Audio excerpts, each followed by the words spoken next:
दोस्तों, प्रयागराज की जो भीम आर्मी की हिंसा थी उसको लेकर जिस तरह से योगी की पुलिस ने एक्शन लिया, अभी तक 75 लोग गिरफ्तार कर लिए गए हैं, 500 से अधिक अज्ञात लोगों पर एफआईआर दर्ज हुई है, गांव-गांव में छापेमारी की जा रही है, तो पूरी भीम आर्मी में हड़कंप मच गया है।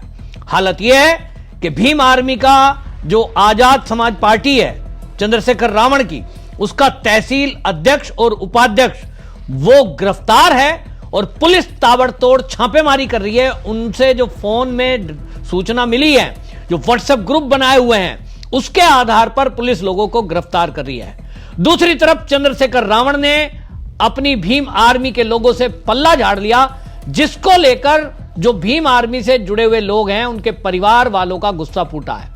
उन्होंने चंद्रशेखर रावण के ऊपर प्रहार किया है। उन्होंने कहा कि हमारे बच्चे भीम आर्मी से जुड़े हुए हैं, लगातार मैसेज आते हैं, फोन पर बात करते हैं, मीटिंग में बुलाते हैं, और जब पुलिस कार्रवाई हो रही है ऐसे में हमारे बच्चों को जेल में अकेला छोड़ दिया गया है। हालांकि चंद्रशेखर रावण का दावा है कि हमारी वकीलों की टीम इन सब केस के बारे में बात करेगी, जो लोगों को जेल में भेजा गया है हम छुड़ाने के लिए पूरी ताकत लगाएंगे।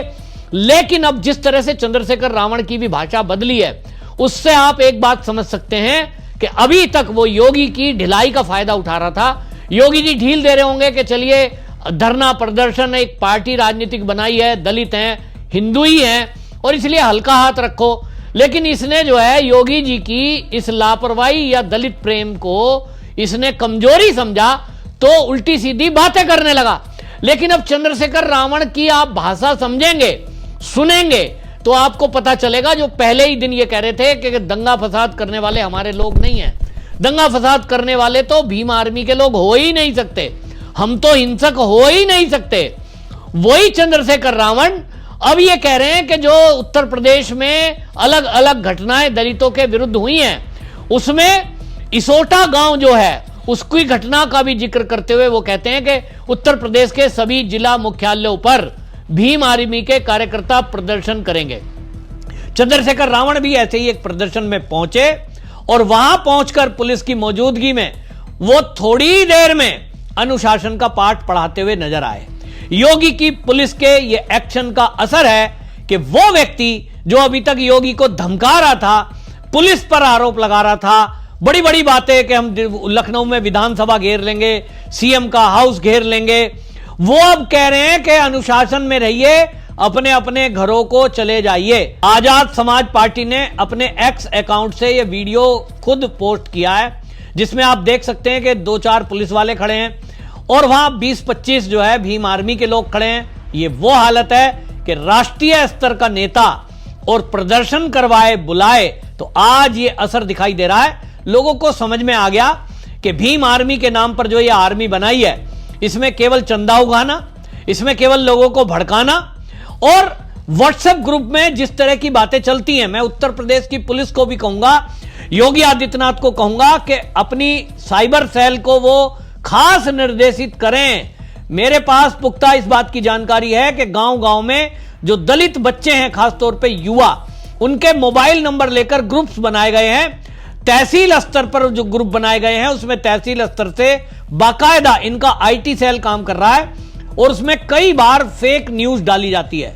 योगी के बारे में, भाजपा के बारे में, मोदी के बारे में कई बार एआई से जनरेटेड करके फर्जी वीडियो डाली जाती हैं। लोगों को भड़काने का काम करा जा रहा है, दलित समाज को हिंदुओं से अलग करने का काम किया जा रहा है, भड़काने का काम किया जा रहा है। तो ऐसे ग्रुप पे नजर रखें। इन्हीं ग्रुप की वजह से ये प्रयागराज का बवाल भी हुआ है।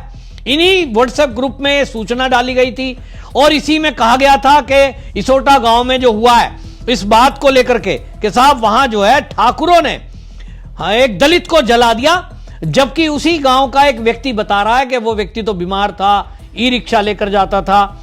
वीडियो में वो खुलासा कर रहा है। मैं उस वीडियो की पुख्ता ये तो नहीं कहता हूं कि भाई मेरे पास कोई ऑथेंटिकेशन नहीं है, किसी ने भेजा है और वो व्यक्ति पड़ोसी बनाकर भेज रहा है। लेकिन जिस तरह से अब चीजें सामने आ रही हैं कि एक बात साफ आ रही है कि भीम आर्मी के जो लोग हैं, इन लोगों ने व्हाट्सएप ग्रुप बनाए। व्हाट्सएप ग्रुप में आपको यह जानकर आश्चर्य होगा, पूरे देश के लोग जुड़े हुए हैं।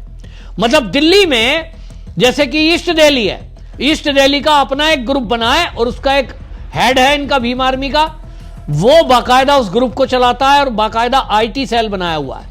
इसी तरह स्टेट वाइज, जिले वाइज इन्होंने ग्रुप बनाए हुए हैं और ज्यादातर आप देखेंगे उसमें जहर फैलाया जाता है, झूठी खबरें डाली जाती हैं। मुझे तो ताज्जुब है भाई, असल में इतना फेक न्यूज फैलाई जा रही है पूरे देश में, ये आईटी मंत्रालय कर क्या रहा है समझ में नहीं आता। पूरा जहर फैलाया जा रहा है और ये ग्रुप बना करके उसमें फर्जी न्यूज, जातिगत आपस में लड़ाने का काम जो कांग्रेस राहुल गांधी चाहता है कि लोग जातियों में बंटें, जातियों में लड़ें। ब्राह्मणों के विरुद्ध, ठाकुरों के विरुद्ध ऐसी ऐसी बातें उसमें डाली जाती हैं कि साफ दलितों पे बहुत अत्याचार किए गए। पुरानी बातें उठाई जाती हैं कि राम जी के जमाने में क्या हुआ, कृष्ण जी के जमाने में क्या हुआ।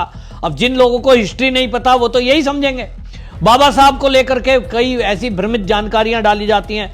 तो इसी तरह के ग्रुप की जानकारी अब पुलिस को लगी है कि इस तरह से ग्रुप बना करके ये सारा सुनियोजित दंगा था, इसमें लोगों को भड़काया गया था और इसीलिए पुलिस गहनता से इस मामले की जांच कर रही है कि जो नेता टाइप के लोग पकड़े गए हैं इनके मोबाइल फोन का डाटा रिकॉर्ड किया जा रहा है। जो चंद्रशेखर रावण कहते हैं कि साहब भीम आर्मी के लोगों को तो गलत पकड़ लिया, बहुत लोगों को घर से उठा लिया, हो सकता है पुलिस ने जो ये रेड की है।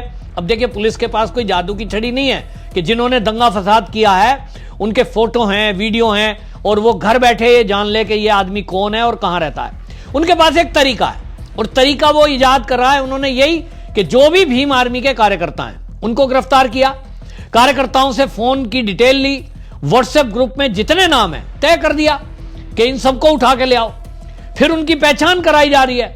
जो वीडियो और फोटो में मिलान खा रहे हैं कि जो गाड़ियां तोड़ रहे हैं, जो हल्ला गुल्ला कर रहे हैं, गांव से अपने गाड़ियों पे डंडे ले लेके आ रहे हैं, उनकी फोटो का मिलान किया गया है। उनके मोबाइल फोन की लोकेशन चेक की जा रही है, जिसकी लोकेशन वहां करछना इलाके में जो भड़ेवरा स्थित हनुमानपुरी चौक चौराया है, जिसकी लोकेशन वहां की आ रही है, केवल उन्हीं को जेल भेजा जा रहा है। क्योंकि भाई पुलिस को भी कोर्ट में जवाब देना है, कोर्ट में लोकेशन बतानी पड़ेगी उनकी कि ये आदमी हमने पकड़ा और इसकी ये लोकेशन थी, ये दंगे में मौजूद था।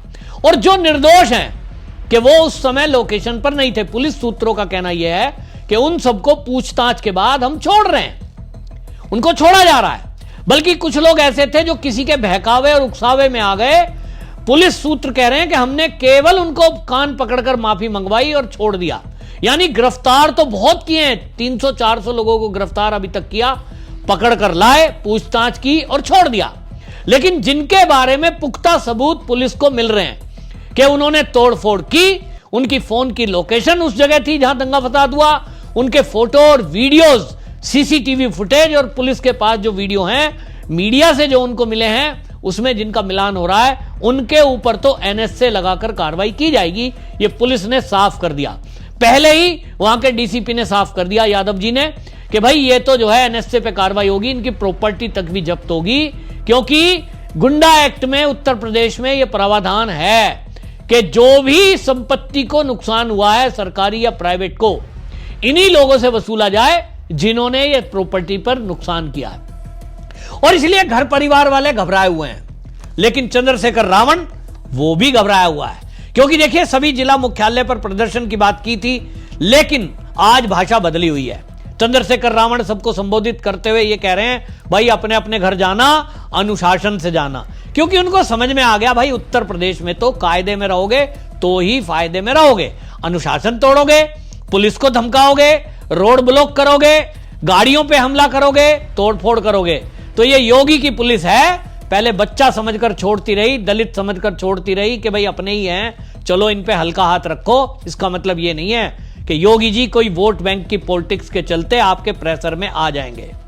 योगी जी को वोट देने वाले हर वर्ग के लोग हैं। योगी जी को वोट देने वाले बड़ी संख्या में दलित हैं, जिनको समाजवादी शासन में अत्याचार किया जाता था, आज वो शान से जी रहे हैं। इक्का दुक्का घटना हर जगह होती है, दुनिया के हर कोने में होती है, हर वर्ग के साथ होती है। मैं मतलब आप सोचिए, जिनको ये कहते हैं ब्राह्मणवादी, मनुवादी, ब्राह्मणों के साथ होती है। खूब मारपीट, पुलिस कार्रवाई, अत्याचार खूब होते हैं। तो ये हर जगह होते हैं। कोई हर आदमी आर्मी बना करके सड़क पे उतर जाता है।